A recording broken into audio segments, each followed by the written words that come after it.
Hello guys, स्वागत है आप सभी का एक नई वीडियो में। आज था संडे का दिन और मैं अभी थोड़ा बैठ के रिलैक्स कर रहा था। आजकल यहाँ गर्मियों का मौसम चल रहा है, जहाँ तक अगर आपको पता हो कि ऑस्ट्रेलिया में ऑलमोस्ट पूरी दुनिया से ही अपोजिट वेदर चलता है। जब पूरी दुनिया में सर्दियाँ होती है तब यहाँ गर्मियाँ होती हैं। तो आपको मेरी टैनिंग से भी पता चल रहा होगा, थोड़ी आजकल टैनिंग हो रही है क्योंकि मैं एक दो बार रनिंग के लिए और फुट ले गया हूँ इतनी धूप में। और मेरी बहुत गंदी आदत है कि मैं सनस्क्रीन नहीं लगाता, तो उसके चक्कर बहुत टैनिंग हो जाती है। बट चलो अपनी वीडियो के टॉपिक पे आते हैं। आज की वीडियो होने वाली है कि ऑस्ट्रेलियन यूनिवर्सिटी में जो मेरे अभी फर्स्ट ईयर निकला है उसमें मुझे क्या क्या डिफरेंस लगा है इंडियन यूनिवर्सिटीज़ से, और मतलब क्या चीज़ें मुझे थोड़ी शॉकिंग लगी है। ये पूरा प्रॉपर कंपैरिजन नहीं होने वाला, बट मैं आपको साथ साथ इंडिया की यूनिवर्सिटीज़ के बारे में जो मुझे डिफरेंस पता है उन पॉइंट्स का वो मैं आपको बताता रहूँगा। सबसे पहला पॉइंट ये है कि यहाँ पे आपके ऊपर कोई भी अटेंडेंस का इतना ज़ोर नहीं होता। जहाँ तक हमें पता है कि इंडिया में 75% अटेंडेंस का रूल होता है यूनिवर्सिटीज़ में, जो कि मोस्टली यूनिवर्सिटीज़ बहुत स्ट्रिक्टली अपने स्टूडेंट्स से फॉलो करवाती है, और नहीं करते तो फिर एग्ज़ाम्स देने में इशू क्रिएट होता है स्टूडेंट्स का। यहाँ पे ऐसा नहीं है, ऐसा नहीं कि आप बिल्कुल ही ना आए, बट एज सच इतनी आपकी अटेंडेंस काउंट होती नहीं है। जैसे मैंने खुद जो नोटिस करा कि बहुत कम यूनिट्स में टीचर वो नेम नोट करती है कि कौन कौन बच्चा आया है, वो भी इतना नहीं। और एक चीज़ ये कि इंडिया में खाली हमारी एक टाइप की क्लास चलती है जो कि है लेक्चर, आपको बैठ के जो भी सब्जेक्ट होता है उसके बारे में पढ़ाया जाता है। यहाँ पे ऐसा है, बट यहाँ पे दो टाइप की क्लासेस है। एक तो सिमिलर जो लेक्चर है, एक उसके अलावा सेम यूनिट का एक ट्यूटोरियल होता है जिसमें थोड़ी आप उसी सब्जेक्ट से रिलेटेड बट थोड़ी प्रैक्टिकल बातें करते हैं। आपस में एक आधी एक्टिविटी करवाती है टीचर नहीं सॉरी प्रोफेसर। और तो ये डिफरेंस है, और इसलिए आपके हर एक यूनिट की दो क्लासेस होंगी, एक लेक्चर और एक ट्यूटोरियल, एक ही वीक में। अब है नेक्स्ट पॉइंट कि इंडिया में आपका एक स्पेसिफिक टाइम टेबल होता है कि किस दिन क्या लेक्चर है, किस दिन क्या ट्यूटोरियल है मोस्टली यूनिवर्सिटीज़ में। यहाँ पे आपका ये सब कुछ बहुत फ्लेक्सिबल है, आप अपने हिसाब से अपनी प्रेफरेंसेस चूज़ कर सकते हैं। अगर आपको वो सिलेक्ट हो गई तो काफ़ी बढ़िया है। वो प्रेफरेंसेस किसी भी दिन की हो सकती है, वो इवनिंग की भी हो सकती है, क्योंकि इवनिंग में भी यूनी चल रही होती है। वो अलग बात है कि इवनिंग में काफ़ी कम बच्चे आते हैं, या फिर वो बच्चे आते हैं जिनका पार्ट टाइम जॉब सुबह होती है। तो टाइमिंग्स को लेके काफ़ी फ्लेक्सिबल है, तो आप अपनी बाकी हॉबीज़ या फिर अगर आप काम कर रहे हैं तो काम आप साथ में मैनेज कर सकते हैं। नेक्स्ट पॉइंट ये है कि आपके जो भी सेम कोर्स होगा और मोस्टली बच्चे जिन्होंने सेम यूनिट्स लिए होंगे वो आपको हर क्लास में मिलते रहेंगे। ये पिछले पॉइंट से थोड़ा सिमिलर है, बट यहाँ पे ऐसा नहीं है। मैं आपको एक एग्जांपल देता हूँ। मान लो कोई बच्चा है जो मुझे किसी एक यूनिट की क्लास में मिला, फॉर एग्ज़ाम्पल वो यूनिट है यूनिट एक्स, तो ज़रूरी नहीं है कि वो मुझे सेम क्लास में अगली बार मिले, क्योंकि वो किसी और टाइम टेबल में भी आ सकता है।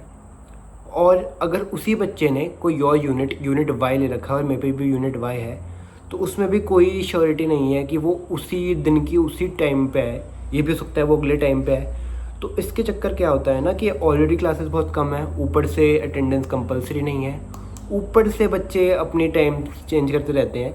तो आपका हो सकता है कि इतना बढ़िया कनेक्शन यहाँ पे किसी आपके क्लासमेट से ना बने, क्योंकि आपके क्लासमेट हर दिन चेंज होते रहेंगे।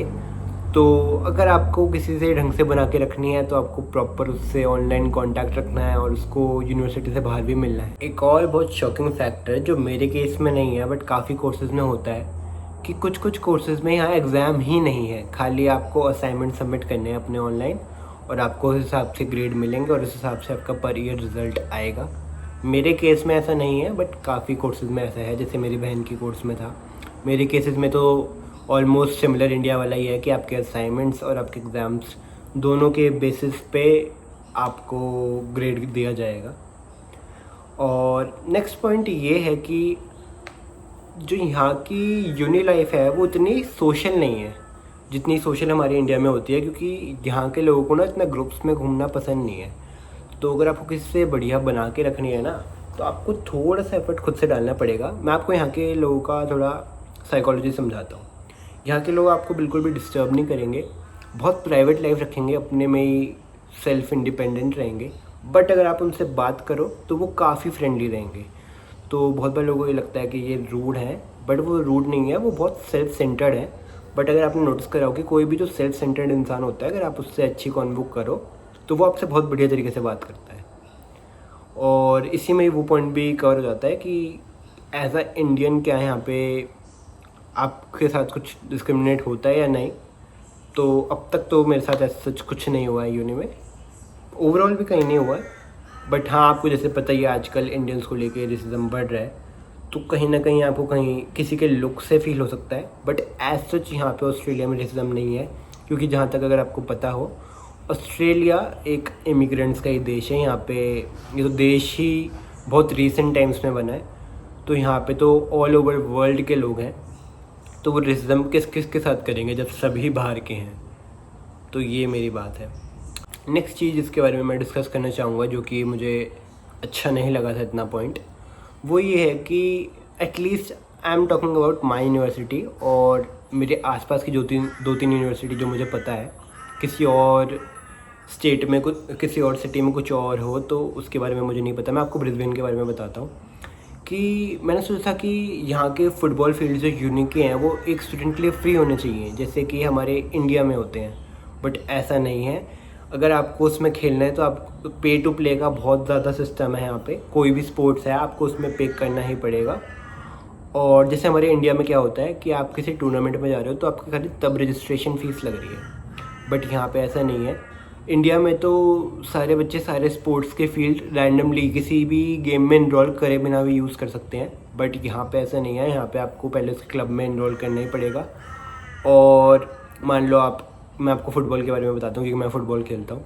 तो यहाँ पे यूनी में ही फ़ुटबॉल के अपने में ही बच्चे टीम बना के टूर्नामेंट्स खेल रहे हैं, तो उसके लिए भी फ़ीस जाती है। तो ये मुझे थोड़ा शॉकिंग लगा, क्योंकि ऑलरेडी इंटरनेशनल स्टूडेंट काफ़ी ज़्यादा चार्ज करते हैं, उसमें भी मान लो किसी को कोई स्पोर्ट्स खेलना है तो और पे करना पड़ रहा है, जो कि मुझे काफ़ी गलत बात लगी। तो आई थिंक ओवरऑल मैंने सारे जो भी पॉइंट्स मेरे दिमाग में आए थे वो कवर कर लिए हैं। बट अगर आपको कोई भी और डाउट हो ऑस्ट्रेलियन यूनिवर्सिटी से रिलेटेड तो आप मेरे से ज़रूर पूछ सकते हैं कमेंट्स में या फिर DM करके। मिलता हूँ मैं आपसे नेक्स्ट वीडियो में, तब तक के लिए बाय, टेक केयर।